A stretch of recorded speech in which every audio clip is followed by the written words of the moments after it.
You're listening to the We Are Libertarians Network. Learn more at wearelibertarians.com.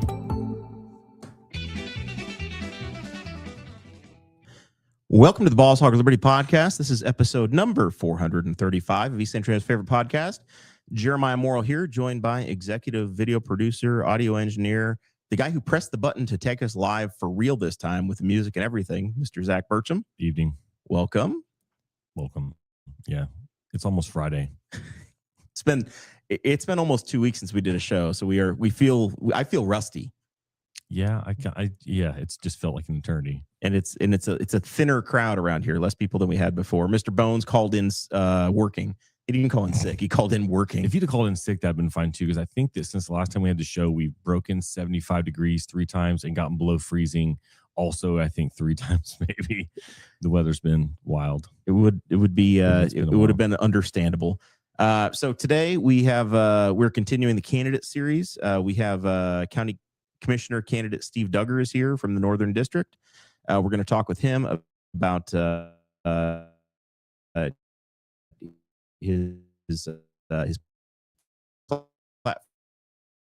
platform, what he sees about the county, things might turn out, and what we can. You laugh, but hopefully you'll always some new. We just did a nice 15-minute Patreon detailing fun topics over there. We appreciate the folks that help us get on the air each and every week. And if you are a patron at $50 or more a month, we make sure that you and your business or your organization are mentioned at the top of each and every show. That's Jonathan Phillips over at Ed Martin Honda in Indianapolis. Longtime supporter of the show. Very thankful for John Phillips. Varsity Outfitters, Blake Reese. Blake did the custom embroidery on the PFG that I'm wearing tonight, and they can do that for your business if you're into that sort of thing. Tommy Oakes over at Walnut Ridge RV here in Newcastle. He will sell you any camper you need, whether you need a $300,000 motorhome, one of the high-dollar Brinkleys, or you got a pop-up or a travel trailer for the family. He'll hook you up. And also Pops Recycle and Moral Monument Cleaning down in Rush County. All of those folks are able to help you out and make things make life a little bit better for you. Also have to say thank you to the candidate series sponsors. They are folks that have been around for a long time, supported us each and every time we've had a candidate series, and we appreciate it. That's Wyland's Flowers here in Newcastle, Ink and Ale downtown Newcastle as well, and the Muncie Farm and Fleet Repair. Those 3 groups are why we have the new sound equipment and the fun stuff that Zach can do, like this record screech that he's going to play. Yeah, there it is. See, all kinds of fun stuff Zach can make happen. Yeah. So thanks to those guys. Tonight we do have the County Commissioners series. At least Steve Duggar tonight. We're going to try to catch Chase Heinhold in April. We do have the Rush County Sheriff's candidates are scheduled for next week. Followed by the Henry County Council District 4 race. We've got all of the candidates for prosecutor scheduled, and we have the Republican sheriff's candidates scheduled to join us as well. All right. Did I leave anything out, Zach? Did I cover it? I think you nailed it. All right. It's tough working semi alone. Yeah. I'm left you. I'm doing my best. Yep. That's all we can ask for. All right. Let's talk to this guy that was a county councilman back in the day. Been on the show in 2018. I want to say we're here probably March, April of 2018, something like that. Yeah. We were talking about that earlier, and I think we come up that it was about that time. I thought it had been maybe about 12 years, but maybe not that long. Our show's not quite that old, so we got it honed into 2018, but you're giving us extra credit, which I do appreciate. Yeah. Well, it's good to be back with you again, and I want to thank you for inviting me to come on the show here. And, we'll just, it's just a real honor to be here with you. Good to see you again. Yes, sir. This show gives us the opportunity to have long form conversations where you don't have to do a 2-minute answer. You can really get to know a candidate, what they're about, what they want to accomplish for the county, get to know their background. So I guess we'll start there. Tell us about yourself, background, education, work experience. How did Steve Duggar get to be here? Well, okay. I'll start out by saying that I've lived in Henry County all my life, and I'm 65 years old. I know I don't look it. You're finally old enough to run for commissioner. Yeah. 10 more years, you can run for president. Yeah. No, I grew up around the Moreland area. So Moreland is not in Moreland, but even out in the county, you have the Moreland address. And so I had a 766 phone number, but a Newcastle zip code. Well, we had a 766. It started out PO6. Really? PO6 is 766, but I don't know why they didn't just say 766. But at PO6 2926 was our original phone number. Yeah, I had this conversation the other day. Nobody remembers phone numbers anymore.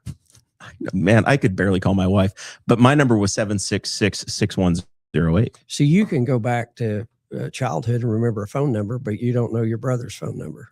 He's one digit off from me. I do know my brother's. You do? But I literally have about 6 in my brain. That would be it. That'd be tops and everybody back in the day. Jeremiah and I are in the right age. How many phone numbers have you had? Cell phone numbers. I've had 1 business phone number and 2 personal cell phones. Yeah, I've only had 1 personal number. You'll have your cell phone will follow you forever. Yeah. At this point. I've had the same number since like 99. Yeah, 99 when I got my license. So yeah. Yeah, so I can't remember those numbers, but yeah, you're right. And then a thing with new kids don't know how to get around the county or the town because they're never looking out the window. Right. They're looking at something while their parents drive them around. So you can't give them directions how to get around town. They have no idea. We've already distracted Steve and we've diverged. Okay. So I grew up, went to the Moreland School.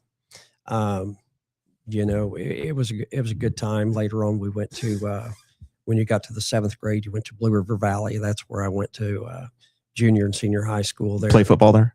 No, I wrestled. Yeah. Undefeated. Yeah. Great no, we didn't have a football team. You know that. No, I wrestled. I entered into the ministry at a young age in my 20s. And so I was in Muncie, Jackson Park Baptist Church for 30 years. And, it was it was just a life's calling, And so I was in the ministry, and that's how I told you that I got involved in radio, because we had 2 radio stations. We had an AM and an FM. And you didn't know this about me. I was on cable TV for probably 5 years. We made our own programs, and I had somebody that done the editing and all that, and had commercials made. I went out into a junkyard one time. We can just talk here, can't we? Absolutely. I went out into a junkyard one time. I was standing in this junkyard, and I'd hired this guy to come out with his camera and all and make this commercial. And I was talking about, how these cars, and, here they are, they're ruined now. And, that's the way life can be sometimes, you just end up and life's not so good, but there's a better way. Anyhow, did that for 30 years. And I believe, I think along toward close to the end, I retired at about 52 from the ministry, and I got involved and always wanted to do something in Henry County. Now, this was just an idea of mine. I thought, Henry County's been a great place to grow up, and I can live anywhere in the world, but I like living here. And someday I think I would like to maybe run for some position. And I was over at Cracker Barrel, my wife and I were, and saw someone that we knew, and they said, "Hey, the county council is open in your area. You should run for that."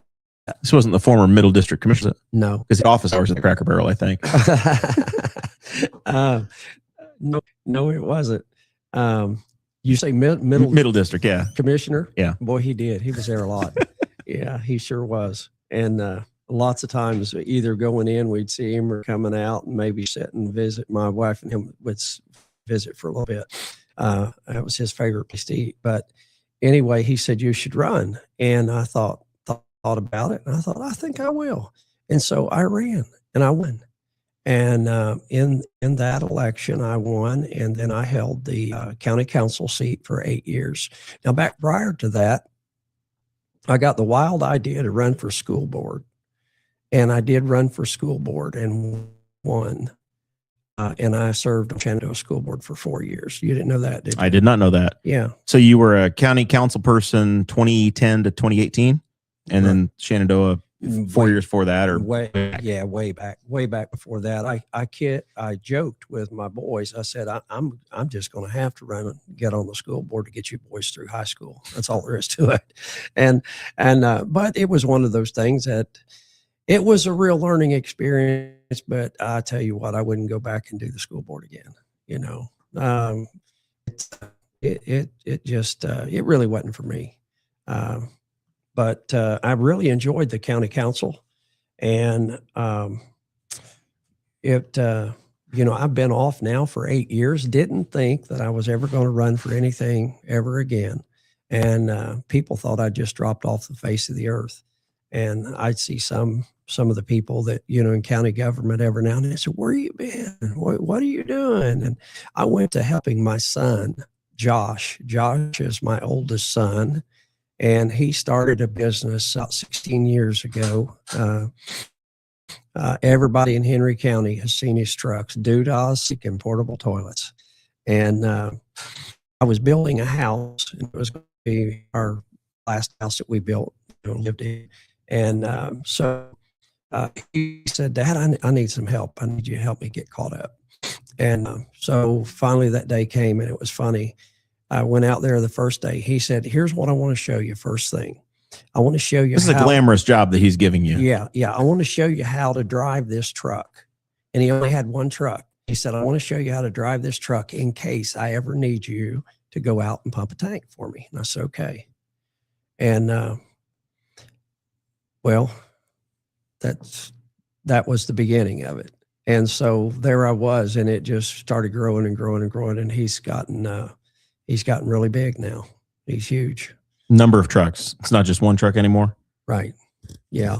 He has it now with these trucks. He has his largest one's a triaxle truck. He bought a brand new one last year, and he's got a tandem axle, and he's got 5 trucks total of just those type of pumping trucks. But the Porta Johns, and he does a lot of things. So as I've gotten older now, and I was trying to think, I've been helping him for maybe, from 52 and I'm 65, it'd be about 13 years, probably something like that I've been helping him. And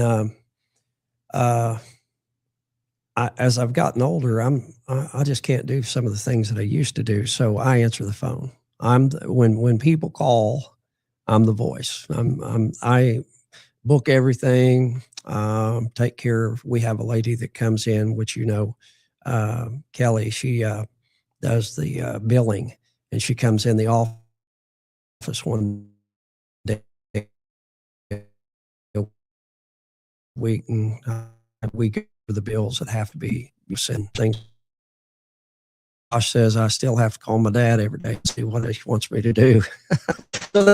And so to bring us up to here, there's been a big turnover in Henry County government, and I truly love Henry County. I do.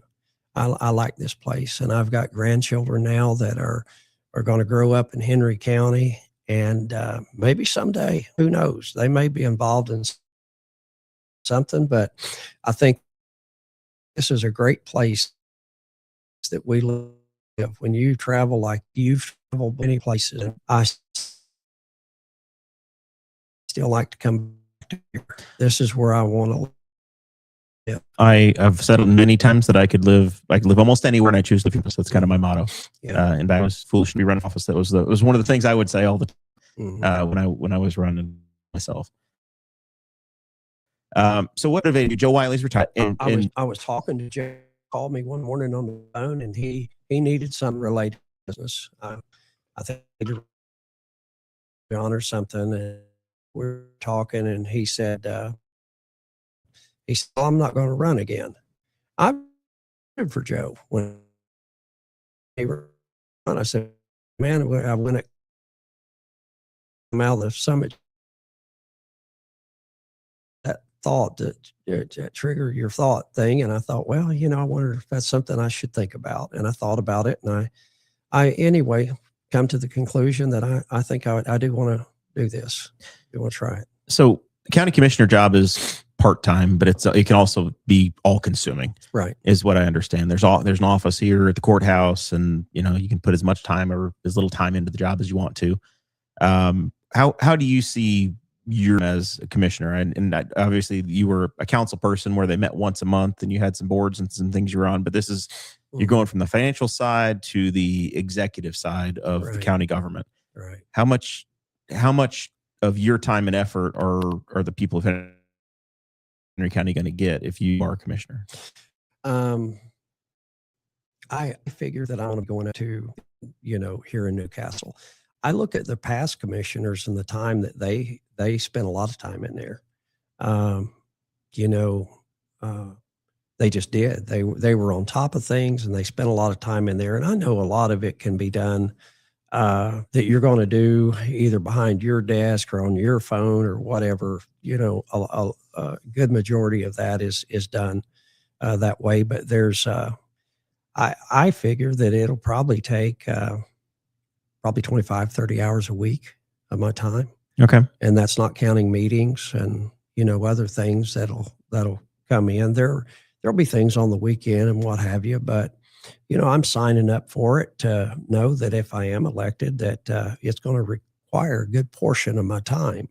So it will be a balance between the phone that I'm on now, where I have a lot of liberty. The fortunate thing is sometimes my phone starts ringing at home early of a morning, the business phone. It's a cell phone. And, I'm answering it and doing things. And, but I've still got that freedom to move around and always have my phone with me. And, but it's going to require time. And, I don't want it, I just know what it is. And there's probably a lot of things that I'm not up to date on because I've been out of touch with county government for a while. And, to do that, if that answers your question. We'll get, we got some of that. We're going to get into some detail on just to try to pick your brain and feel how where you want stuff. All right.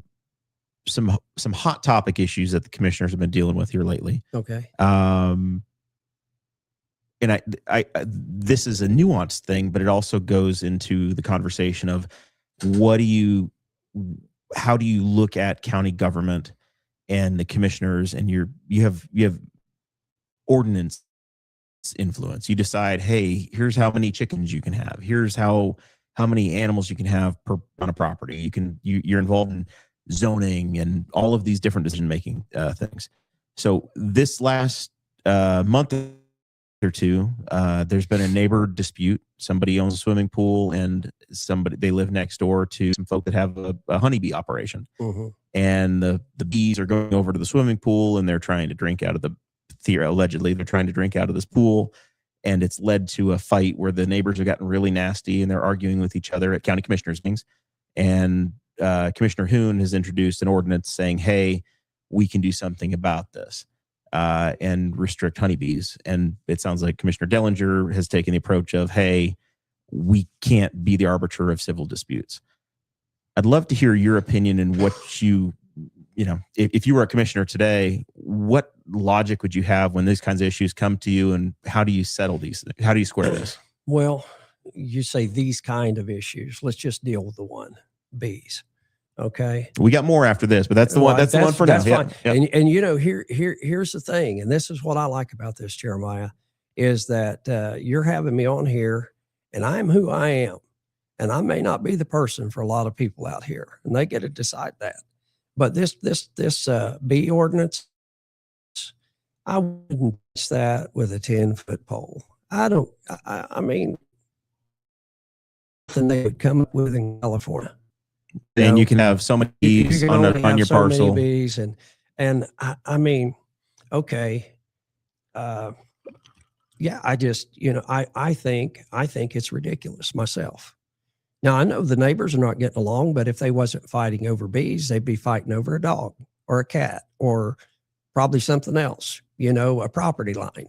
I mean, for years and years and years, people, if they don't get along as neighbors, it's just bees today. It's property line or it's something else, but to try to, in my opinion, to try to pass an ordinance to say that you can only have so many bees. I want more of the government out of my business. Is where I'm from, and you and my niece over there may have a totally different thought, but I would not be passing no ordinance to. Is the teeth in the ordinance would be that if it's determined that these bees are a problem, ultimately the sheriff's department has to show up, right? Like and any ordinance you put into place ultimately means that the force of government is involved, where they, guys with badges have to enact what you decided was important. Oh, okay. Let me ask you a question. Okay. So the town passes an ordinance or the county passes an ordinance, and while on the council, I got involved in listening to people from my area complain about a lot of things, and I've heard in 8 years of time, I heard lots of complaints. They complain to the council members just like they did to the commissioners, and the only good thing of it is I say, now you guys need to talk to the commissioners about that. Now you're going to have that job, yeah, theoretically, right? And I say, you need to talk to the council members about that job. So bring me back to the question there you had. So the honeybee ordinance. The honeybee. So, and I think you've sorted that one. There's a similar one around barking dogs right now. David Herring, I think he would run for commissioner back in the day. He's come to the council as well saying, hey, I've got a neighboring dog, and it's barking really loud beyond what OSHA would say is okay in a workplace situation. And there's not really a dog ordinance in the community. Is that, that another thing where? Why should the commissioners, we're the executive branch, and we got plenty to do. The commissioners of Henry County have plenty to do with what's on their plate. Are they going to be like the police for the people is that their job? Now, if that's what the commissioners are going to start doing, people will let them do that, and there'll be plenty more things come along too. I just don't.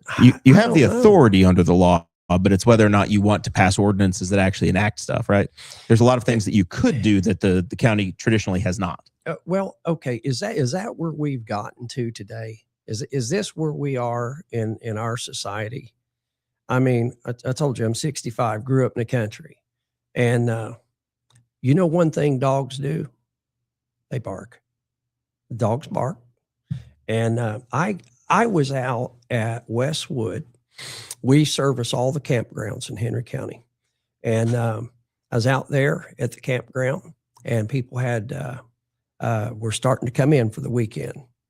And these people had 3 dogs tied to a tree. Guess what kind of dogs they were? Coon dogs. They were coon dogs, and they're barking.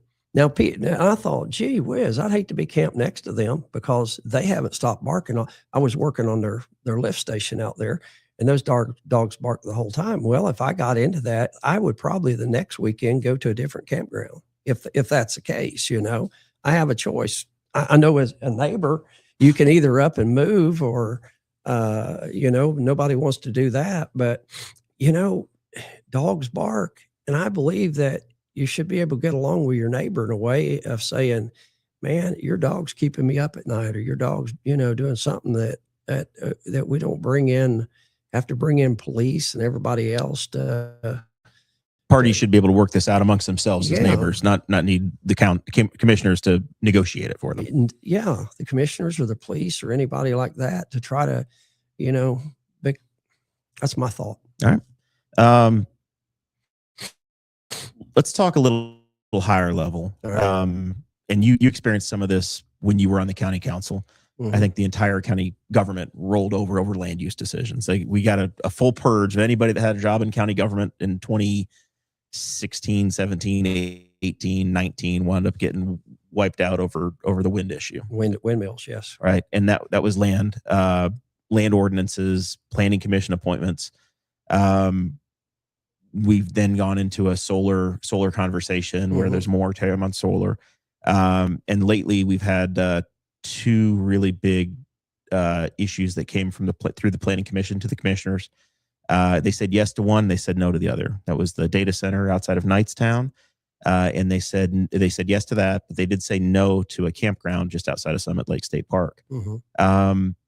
What would your view and decision making be on these land use decisions, and specifically, those two? Let me go back just a little bit. So there was a lot of people that were opposing to the windmills.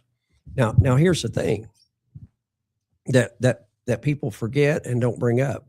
5 years before that, there was everything approved for windmills in southern Henry County. Nobody said a peep. Everybody was for it. And then, but they were going to be over here, and then there were people didn't like it. Well, they didn't know anything about that. Now, here was my stand on that. I really don't want to see windmills in Henry County. I really don't. Now, people thought I did, and people say things, they can just get just about evil, just mean. I really didn't want to see windmills, but where I draw the line in the sand is the farmers own that land. And they through good years and bad years, the farmers have worked and they've paid their taxes. They've made their payments. They've done everything to survive, and that's their land. And I don't feel like that I, as a councilman, a commissioner, or anybody, have any right whatsoever to tell them what they can do and cannot do with the land that they own. I only own 5 acres. That's it. But I don't want nobody telling me what I can do or cannot do with my 5 acres. If I want to have bees on it and a barking dog, that's what I want to have, and that's just it. So that's the lens you would look through as a commissioner. That's the way that I see it.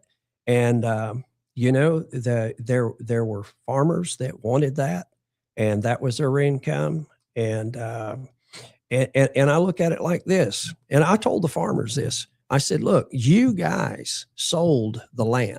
You sold the land to people. You wanted to sell land for people to build a house on. You invited them into your community. And I said, now you're dealing with that. Now, if you've noticed since then, it's real hard to buy a little land in the country to build you a house on. You just about can't. Nobody wants to sell a parcel anymore. No, no farmer out here is going to cut any land off of theirs and sell it to somebody and let them come in and then them dictate how the farmer is going to live.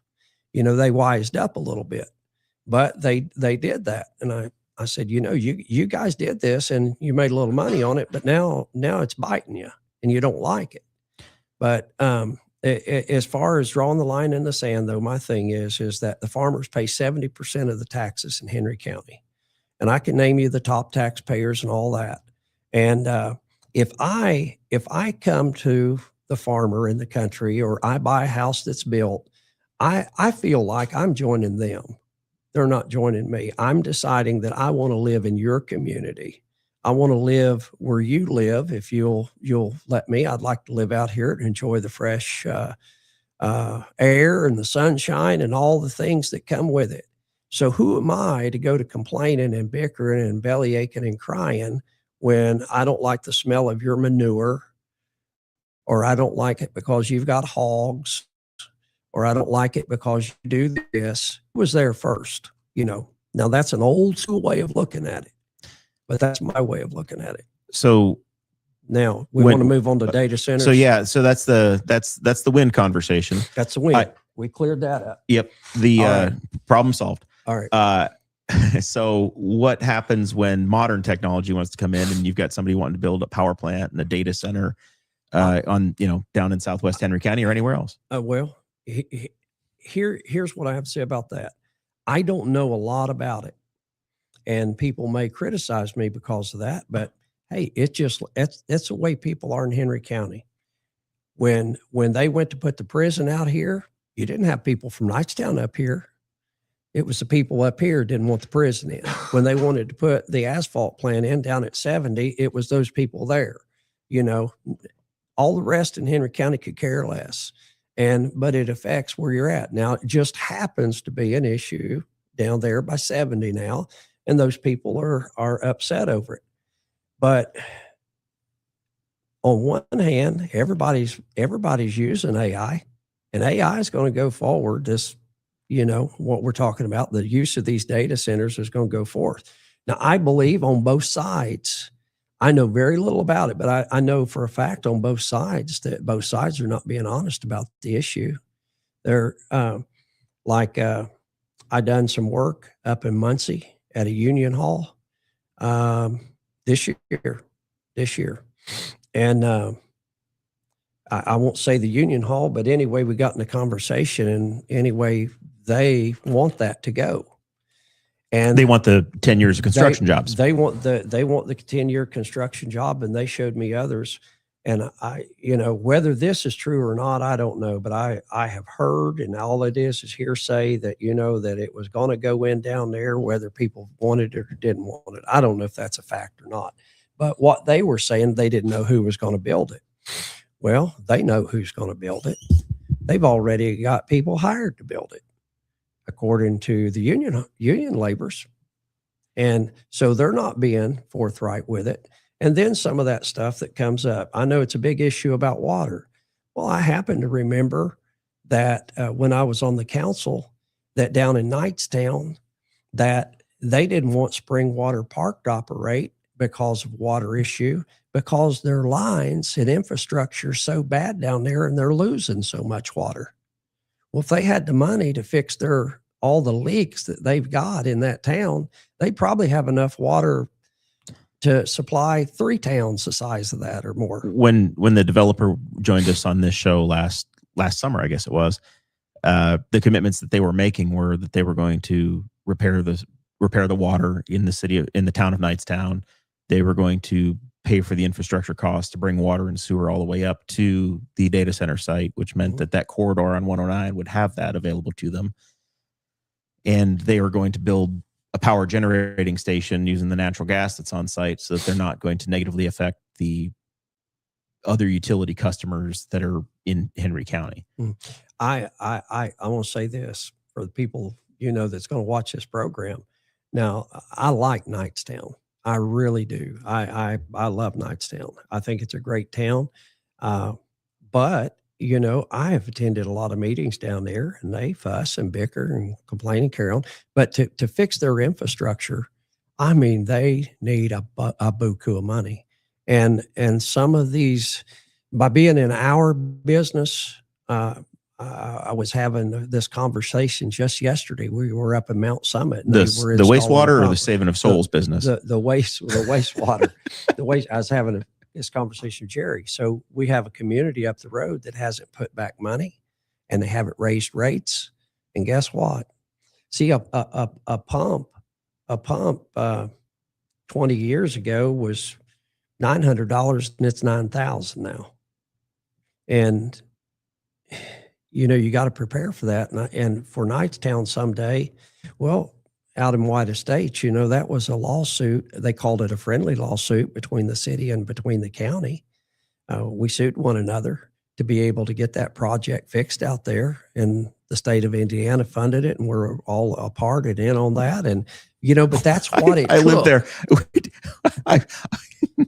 I have a $35 a month surcharge for the rest of my life. Yeah. The state didn't entirely fund it. I'm paying for it too. But yes. But they wanted to get it around to where that you'd be paying about $100 a month. I'm sure you're probably paying over that. We're paying about $120 a month just for 2 of us living there. And it's not going to go down. But the thing is that project was millions and millions and millions of dollars. So, you know, Knightstown may be faced with that someday. How are they going to fix that infrastructure and all the leaks and water leaks and all that they've got? They're losing a buku of water. Yeah. So much water. Yep. And if you do have the investment of the data center, then, you know, obviously you're going to have the tax dollars to help spread around the entire community. You would. I mean, I can see that side of it, that from what I hear, I know out here, if you go out west of Caddis, the Duke power plant, You old enough, or were you here when they fought over I remember the dispute over the construction of it. 19 semi loads a day was going to be bringing fuel in there. Everybody was supposed to be dead out there right now. They are, but that's the biggest taxpayer in Henry County. It pays over $1 million a year in taxes to Henry County, and has been doing that for over 20 years now, I think.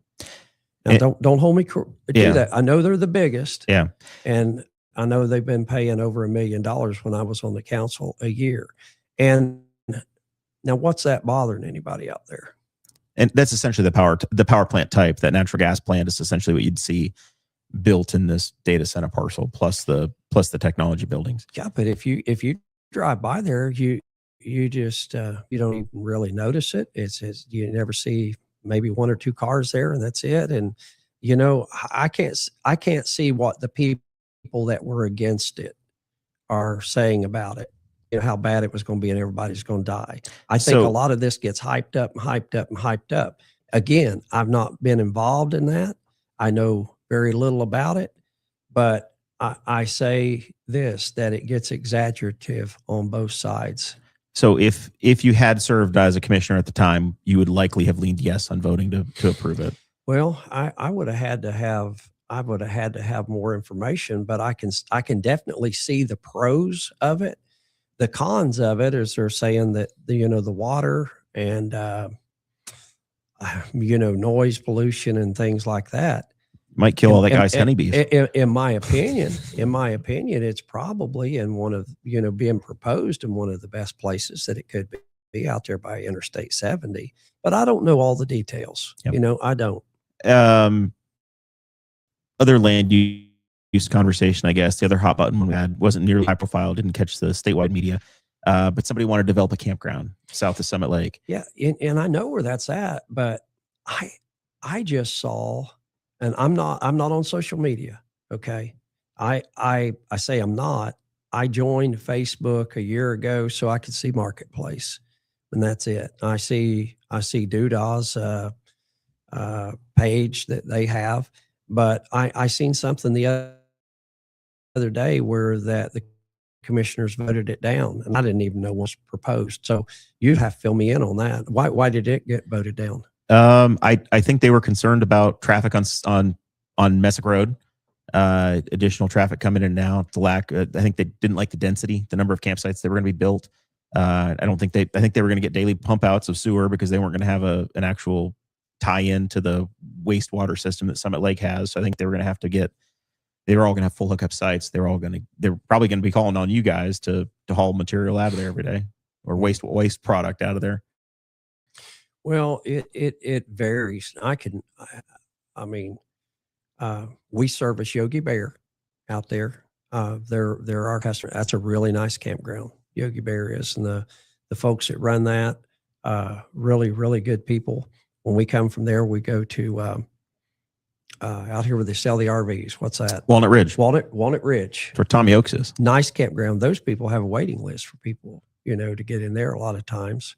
And then we have Westwood Park, which that's kind of weekend camping there. I think the most you can stay maybe is a week. Yeah, a week or two. Kind of like Summit Lake's a 2-week stay. Yeah. You've got the Christian campground down here. You've got New Lisbon campground. And you've got over there in Middletown, the campground there. I think I've named them all. I think that's it. Zach, you're the expert. I think does that cover it? Doing Summit, yeah, but I think that covers them all. We service every camp. Oh, we got Loves. Loves has got about 4 spots as well now. Do they really? Yeah, the Loves in Knightstown added some spots. I'll have to do a weekend at the Knightstown Loves. Yeah. Have you been to the Yogi Bear campground? No, I haven't. Yeah, it's a nice campground. But so what a lot of these do though, they do have their own. New Lisbon has multiple septic systems in there. I think they've got 7 in that campground, and then over at Yogi Bear they pump out their campers and put them in a holding tank, and that one does. They each have and they have septic systems over here. So some of them do have their own. We service the KOA in Richmond. They have their own septic systems. So I don't know what their plan was up there. Like I say, I didn't know a campground was going in. I would think that they would have had to have been approved by the state because those campgrounds are run by the state. Yeah, and I think that was what was supposed to happen, was that they needed to have the rezone approved by the commissioners so that they could go to the next phase with the state. But before they could do that, essentially this killed the project. I see. So in that's just asking you about the issues that have been going by now, I think helps folks understand how you're going to view future things as they come up in the next 4 years. Sure. Tell me about, and if I skip over something, don't put enough emphasis on it, call me back to it. I don't care. So like the planning commission, that one of the commissioners serves on the planning commission. You get appointments to the planning commission. Tell me about the kinds of people, the lens you'd like them to look through, and would you defer, if the planning commission said, yes, we appointed these people, we trust them to do this. If they said, hey, by a 7-4 vote, it should go through, then I'm not going to override it as a commissioner? Or are you going to say, hey, nope, now I want to do a set of hearings and sit here and talk about it for 2 more months? Well, I think if, which there's a member of the council sits on there, a member of the commissioner sits on there. And I don't remember all of them. I think a township trustee has to sit on there. It's broken down to who all has to sit on there. And you've got about, I think, 7 people. Am I right? 7 or 9. I think the surveyor's office has an appointment. County Extension has an appointment. Council and I think commissioners both have a member serve. And then you have a number of appointees. Yeah. From the commissioner's office. From the commissioner, and I don't know if there's an appointee. So, if they, I think I would be inclined this. I mean, I don't know anything in the past in my 8 years of being on there that I would want to overturn that the planning commission, had decided on. Is that what you're asking me? I guess that is, because I served it. The reason I asked this question, I guess it's personal to me, not nasty personal, but I was on the Memorial Park Board. I was appointed by the commissioners 10, 12 years ago, I don't know, to serve on the park board. And you'd go through, you'd do the effort, you'd show to the meetings, and you'd have a plan, and then you'd turn around and the commissioners would say, yeah, we don't want to do that. Why? Yeah, so you go through all this effort as an appointee, on a board, and then you present it to commissioners, and instead of them saying, yep, we agree, we appointed you, we trust you, they would say, no, we're gonna start the process over and decide for ourselves. Well, I made that mistake last week. My niece is sitting here, and she said, here's your sign design for this political campaign. Well, we agreed on it, and then I go order red and white, and I've gotten beat up really bad over it, and I think I've learned my lesson. And you didn't listen to your campaign managers, what you're confessing to. I didn't. And I really got scolded good last night and told about it. Well, why would you let us? And that's the same thing. If they, like you said it good, you hit the nail on the head, is that, if you're going to have a planning commission and they come up with that, you assume that everybody has done their due diligence and searched it out and took, their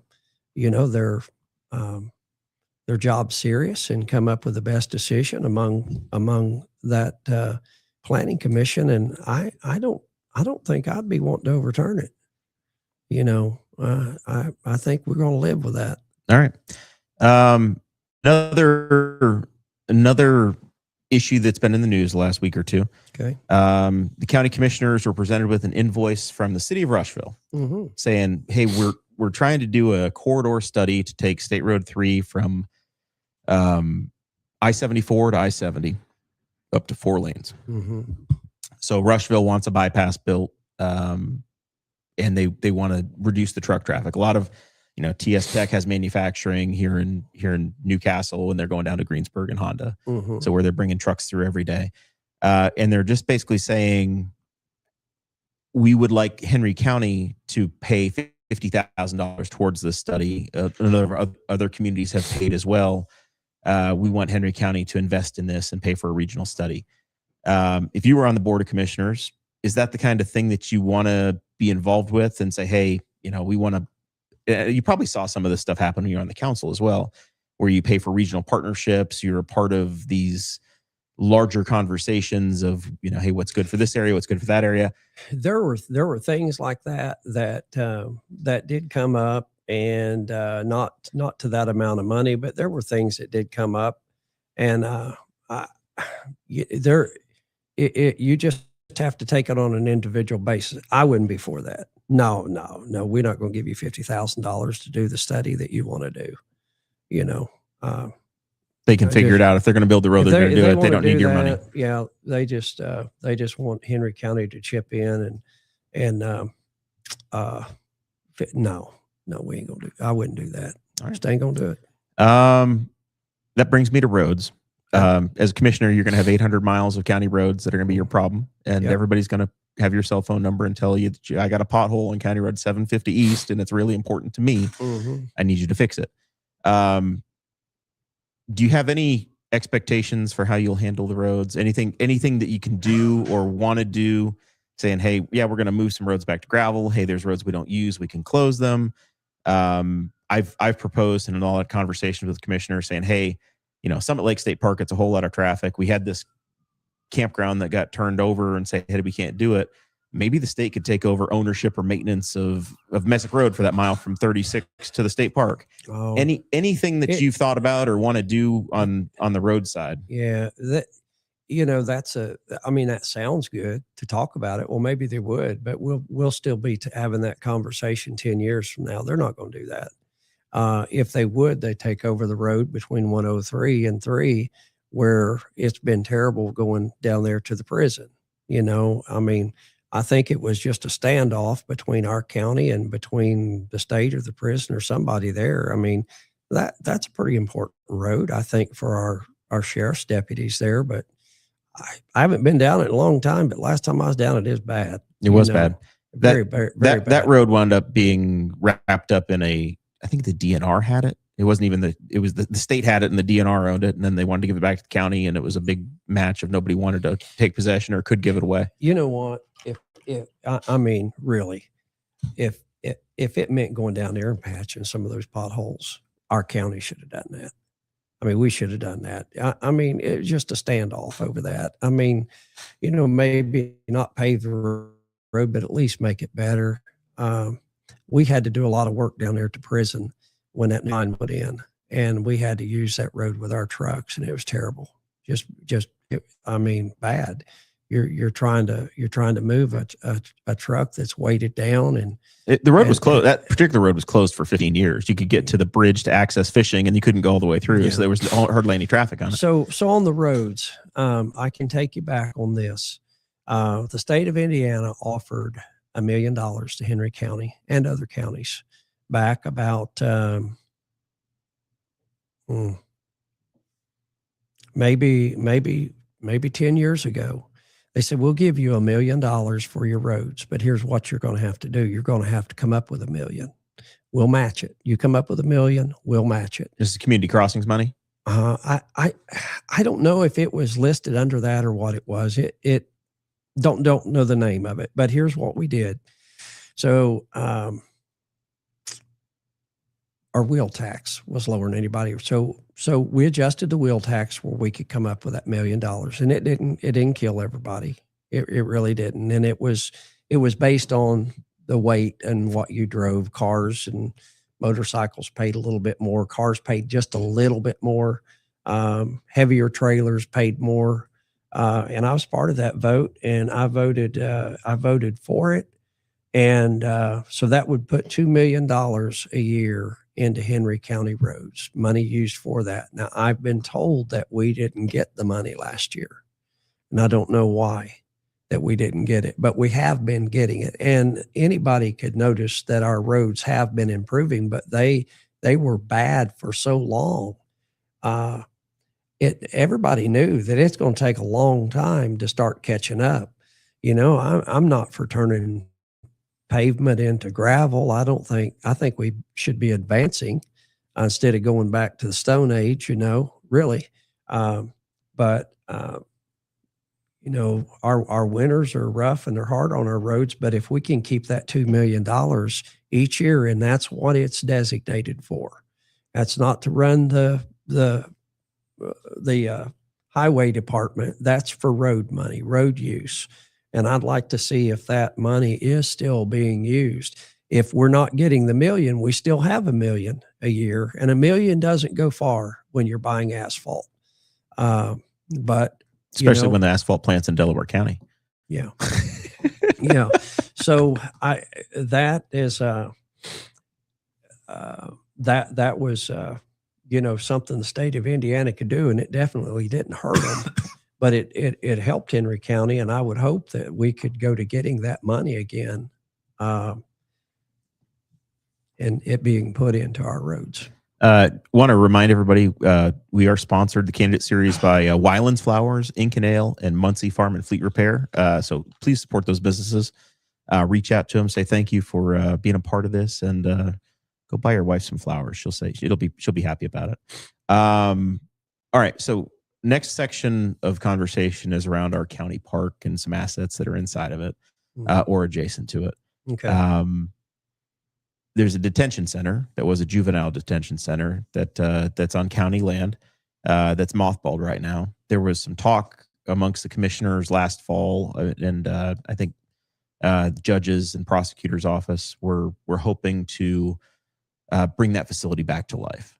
Do you have any thoughts on the future of the detention center? What should happen with it? The county right now is paying for maintenance on the building. I think it's empty at this time. What should we be doing with that facility? Well, I watch the meetings online, and that's kind of nice that you can do that late at night if you want to. Jeremiah, this may cost me this election, me have to come on here and be honest, but I'm gonna be honest anyway. We've been talking about this detention center, that building out there, for how many years now? It's been mostly. It hasn't been the original detention center in about 15 years. So then it's been a hot potato since that time, right? Yeah. It's been leased out in a lease that was viewed pretty poorly for the community, and now it's empty again. It's like an anchor to this county, is what it is. They just spent $2,000 some on sprinkler heads down there that got frozen this winter. I don't know what they would consider the insurance and all people. I mean, it looks like a nice building. I've never been in it. They say it's really nice. If Henry County can't come up with some good use for that building, and if there's nobody around here that was looking to rent that or lease that, and maybe they need to broaden their ideas of what the purpose, or could that become some kind of a multiple purpose building of some kind? Not going to do anything with it. Tear it down. Quit spending money on it. Stop paying the insurance, stop paying the repairs. Just, get rid of it. Make it park space. Yeah. Turn it back to park space or something, because from what I have seen, all we've done is spend on it. I mean, for years. And it's, if it's not going to be used for something and something done with it, I mean, and I don't know the age of that building, but there are things that, I would say it's like 30 years old, somewhere in that range. Well, when you get to putting roofs on buildings like that, I mean, you're really talking about some big money and other things that go wrong. So I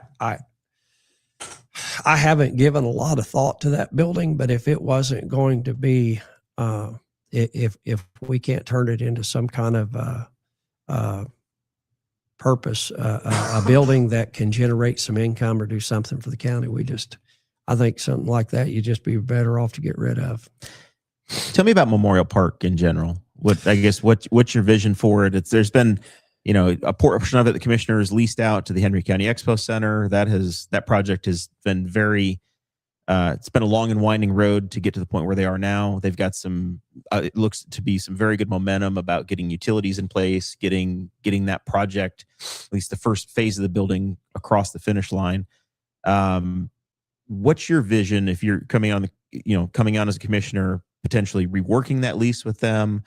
What do you view as Memorial Park's larger future, and what do you want to do with that in the next 4 years? Or are you saying the park as a whole, or are you saying the Expo Center over there? Both. Or? The expo, and then also, because the expo has a large portion of what folks would consider to be Memorial Park. A lot of shelters, the area that's not quite at Cardinal Field, but there's a lot of shared assets over there, plus the main portion of that's still existing on the north end of the county road. I remember when J.R. Martin, was first talking about that and things that the expo could do and things that it could bring to Henry County. And I've seen it work in other places. And, it was great for them. It's just been a long time coming. I think when that building, does get completed, that I believe it's going to be a good thing for Henry County, and I believe that people, will enjoy it. The park out there, when you say the park, I guess my mind goes more to what we've all been used to all of our life with, I guess it's a great thing to have a park like we have it. You can go out there and feed the ducks. You can, everybody has great memories of growing up and having Henry County Park here. But owning a park like that as a county is expensive too. The park board, which you were on the park board, right? I was. How long were you on the board? I think I made it 3 years before I got before I started losing my hair. Yeah. Well, you guys, there's a lot of fighting goes on out there, isn't there? There's a lot more turnover than any county board I've ever seen. Yeah, Steve. And I think you have so many stakeholders. You have a golf course, you have a county park, a Memorial Park board. You've got an expo, you have county commissioners, you have county council, you have the Henry County Saddle Club, all of these different stakeholders that are trying to figure out what to do with this asset. I was on the council when Mr. Neal bought the golf course. And we all, know there's an agreement and all that in place. But anyway, he's done great. Yeah, I mean, everybody that I hear says it's great. Henry County could have never put the money in to that golf course like Mr. Neal could, and build a new building, and everybody, as far as I know, loves it's an asset for the community. Sure. And you can't, if you're driving by, you don't know if that's a part of the park or not. No, and now the park itself, I saw the other day where there's some poles out there that need electric and all that. Now, one thing you got to keep in mind is that when the county does its budget, and we do our budget, there was a year there that the state, when we worked on our budget, we sent it to the state, and the state approves your budget. The state cut the part $60,000. Now, here's something that I didn't quite understand, and even though I'm on the council at the time, is that if things were so tight and so hard, and then they got cut 60,000, then wow, I thought things were just going to fold up, And I realized the commissioners probably picked up a lot of things out of their budget and paid for that they didn't have to pay out of theirs. But you're going kind of back to a question here almost that you asked me earlier. You've got a park board out there that should make a lot of decisions on that. And is it something that the commissioners should override the park on? It's frustrating if you're a park board member and that happens. I'd say it would be. But do you think, in my opinion, I'm thinking, okay, you got a park board that's supposed to oversee the park, run the park. Now, there's things that when it comes to maintenance, and they got a grant to redo the building and some money that was spent out there. What was it last year? Quite a bit of money. Yeah. Redoing the big shelter house and some other things. This is my opinion. Okay. I think that maybe the park board needs to be proactive in some ways of generating money for the Henry County Park. You take like Central Park, New York City. I heard you mention Manhattan earlier, and that makes me think of that. Okay. It doesn't cost you anything to go to Central Park, but they have things inside that park, though, that generate income. You've got restaurants. You've got. Matter of fact, it's staggering. I even actually looked it up one time, and I think that they say that park brings $1 billion in tourism to New York City, but they also generate $100 million. And it might be from a movie set that's come in there and filmed something. It might be from vendors that they have inside the park. And the park is free, but if you participate in anything, it might be something. It's, of course, on a different scale, but might only get $500 million a year out of this park. maybe just a half. But is there something? Has that been explored? And we're bad about talking about grants all the time. Everybody wants a grant. Everybody wants something. But maybe the park needs to get unified on the board and see, is there a way that we can generate money for this park? We love it so much.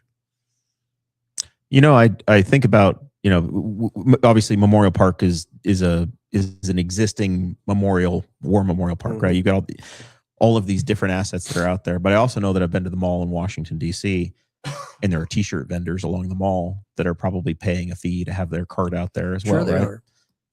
So it's not entirely out of the question for that to happen, right? For that to be possible. No. All right. I might get a job down there selling fishing bait or something someday, when Steve's bait and tackle right there on the shore. Mm-hmm. I always thought, and I think there's actually some momentum for it now, that we should sell a kayak permit for people to come out and say, hey, $25 a year, you can bring your kayak out, you get your sticker, and you do it for a DNR park for to go to Summit Lake. Bring your kayak out where you follow whatever the DNR rules are. We'll sell you a sticker, and that's whatever revenue that is for the county. That may be a few $1,000s a year, but that'll pay for something. Could go to the park. Exactly. That'll pay for some portion of the light bill or the water bill or whatever else. Yeah. Those are my little ideas. It didn't go anywhere. I got voted out. When I was on the park board, one of the most controversial things that came along is that people wanted to do bow fishing. To go out and shoot fish with a bow, carp or whatever. And I'm like, well, it's legal with the DNR. They were fine with it. Why would we ban that? If you can fish, you can fish. It's the same thing. Yeah, I lost that vote. All right, Zach, it's time for Mr. Bones' personality segment. Yeah, let me get up here. He didn't make it, so now we're going to get to know Steve just for fun. These are pre-selected questions. And they're like not. This is where your campaign manager gets really worried. Well, yeah. Well, this could tank you. This could be the problem. This may be the point where I need to bring my campaign manager over and set her in this chair. There's 7 of these questions. All right. So Bones picked these ahead of time. Okay. If you could, in some of these, we've asked past candidates too, so he's kind of mixing them in sometimes. But if you could trade places for one day with anybody, dead or alive, who would it be? Wow. So if you get to be somebody else for a day. Huh. Joe Wiley. If you're gonna say Joe Wiley, you have to give us what era of Joe Wiley, because Joe Wiley is one of many hats. Yeah, you're going to ask more if I say that. Dead or alive? Yeah, and if you pick somebody that's dead, you get to be them on a day that they were alive. On a day that they were a good alive. Day. You get to pick the day too.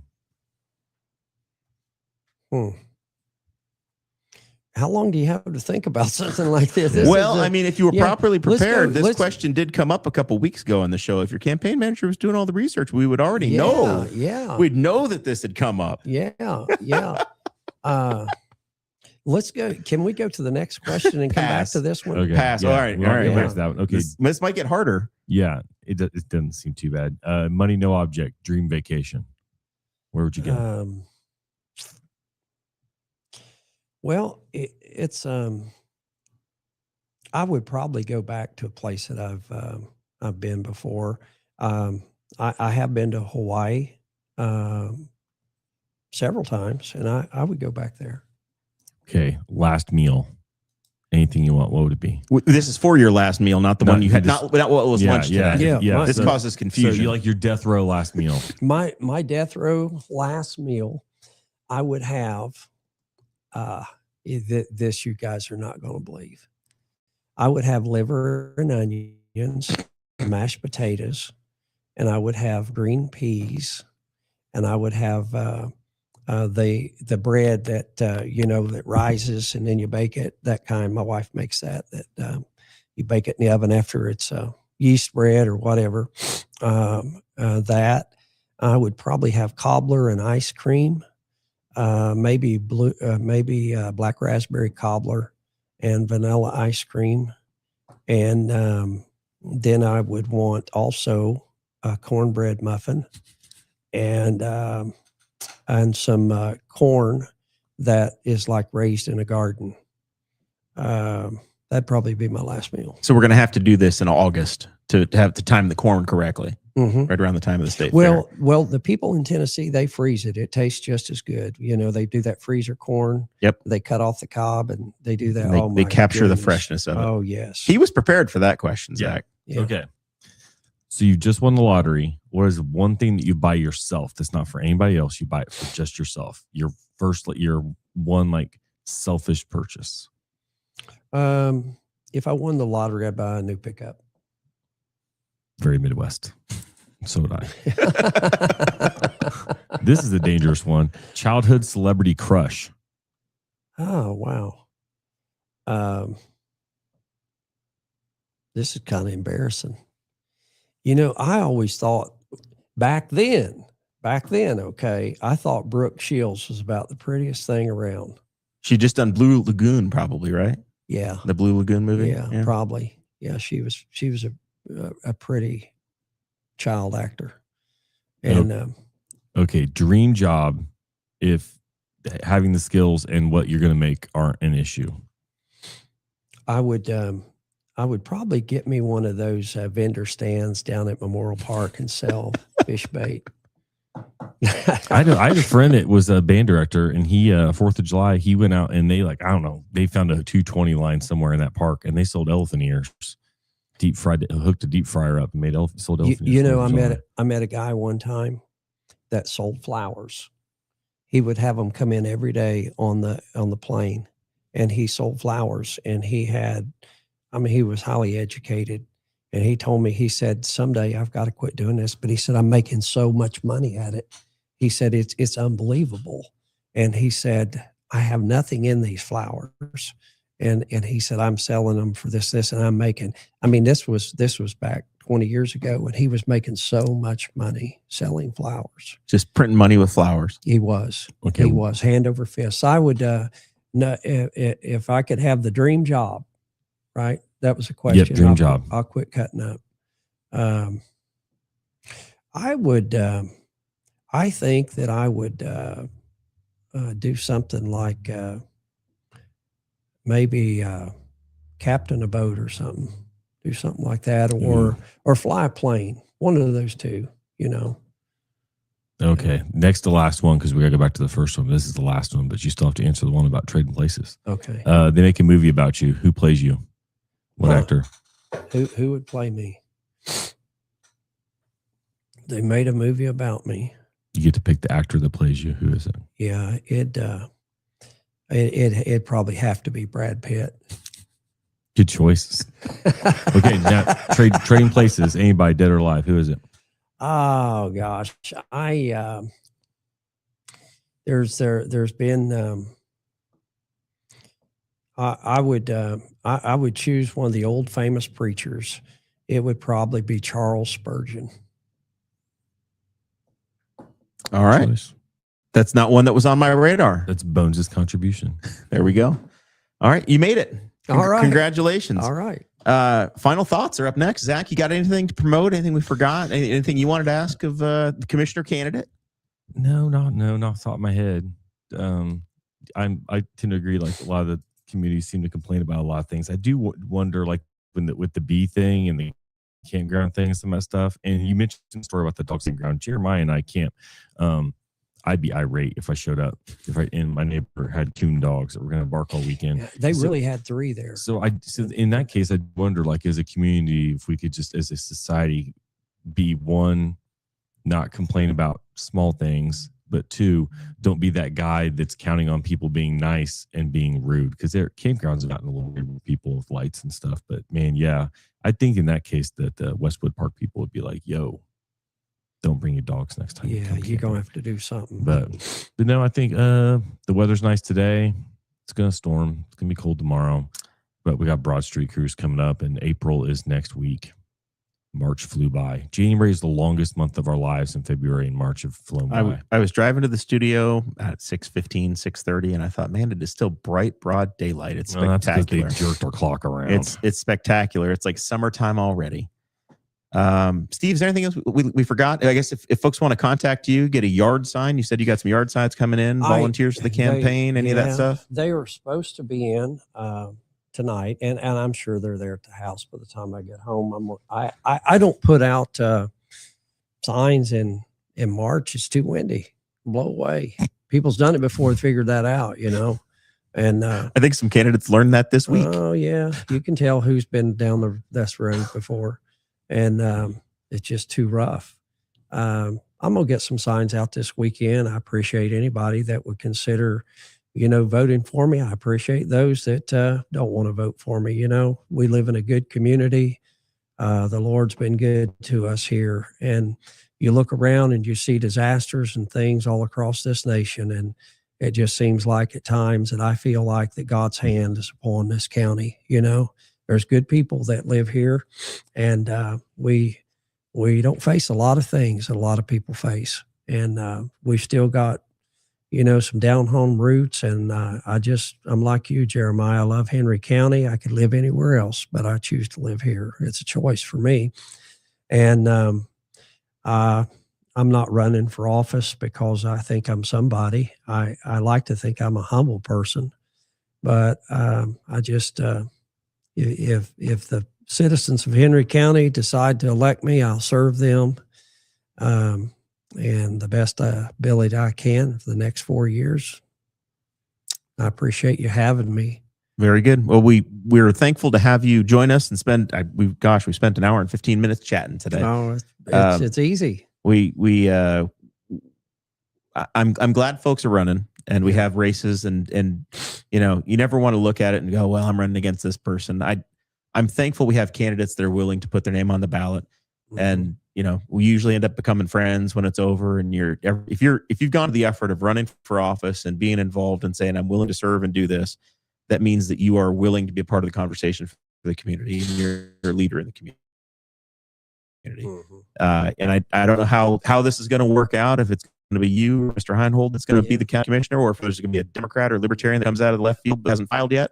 But I appreciate you guys being here and being willing to run and talking about the issues that we think are important to the community. Mm-hmm. So thank you for your time. Thank you. And we will be next week with the candidates for county sheriff in Rush County.